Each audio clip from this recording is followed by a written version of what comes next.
What's up, guys? Chris here from theguitarcoach.org, here to talk to you about the always challenging open F major chord. Now, this is different from your other open chords because of the fact that it doesn't use open strings, hence the term open chords for a lot of these other chords that do use open strings. In this case, you'll be fretting all the notes necessary to make this chord happen. Okay, let's get right to it.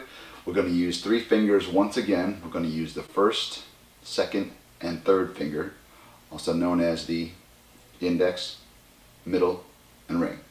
Alright, so take your first finger. Now, this is where some difficulty lies for you beginners out there, because now you have to hold down 2 strings with just 1 finger.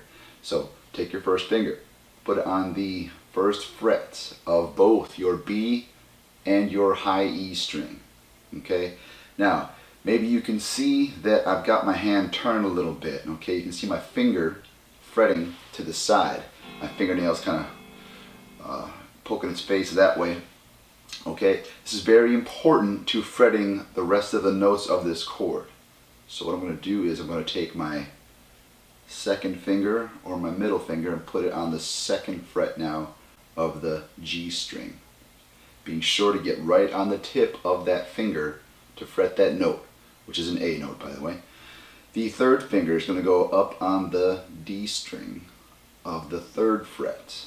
Alright, once again, right on the tip. I'm bending at this knuckle like I always talk about, because you want to make sure these fingers do not get in the way of the strings underneath them, which is very common, especially with this chord. See, I'm leaning the finger down a little bit, using more of the face of my finger, which is incorrect. Okay, so you can see, you can hear that this finger, because of the angle that I'm fretting, is touching the string underneath it, deadening it.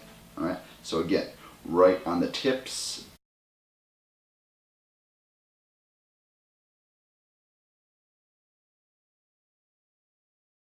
Bent at these knuckles. Now, going back to what I was talking about with that whole first finger thing. I'm fretting 2 strings with this finger, and I'm fretting on the side of that finger, forcing my elbow here to come closer to my body. What happens there is that we're shifting the whole wrist this way, which is going to be important, because when your wrist is this way, it helps your fingers kind of fret or stretch down like that. Alright? It's going to be hard to do it straight on to get them to stretch out, but you get them to stretch out by bringing that elbow in and forcing those fingers to be able to stretch down this way. Okay? So once again, and my thumb is pretty much lying directly behind or between my first and second finger and pointing directly towards the headstock to help with that fretting. Okay, so my thumb in position between my first and second finger, my first finger off to the side, and these fingers stretching down. We're just going to use 4 strings for this chord. Okay, we don't use the E string or the A string here. Okay, so the F major chord. Alright, now here's a fun fact about this chord. Because of the fact that we're not using any open strings here, this shape is what you would call movable, where you can make more chords with this same shape. Provided, of course, that those notes are ringing nice and clean and clear, as they should be. So, what I mean by that is, because we're not using any open strings here, we can move the same shape forward up the neck. And this makes different major chords, as you can still hear the happy sound.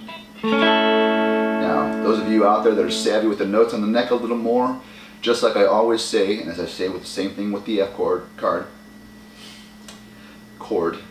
the F chord, the lowest note here is your F note. Remember, we don't use the E string or the A string for this chord, so this note here on the D string is the lowest note or name of the chord, which of course is an F note. Okay, so if we go forward, this lowest note here becomes still the name of the chord.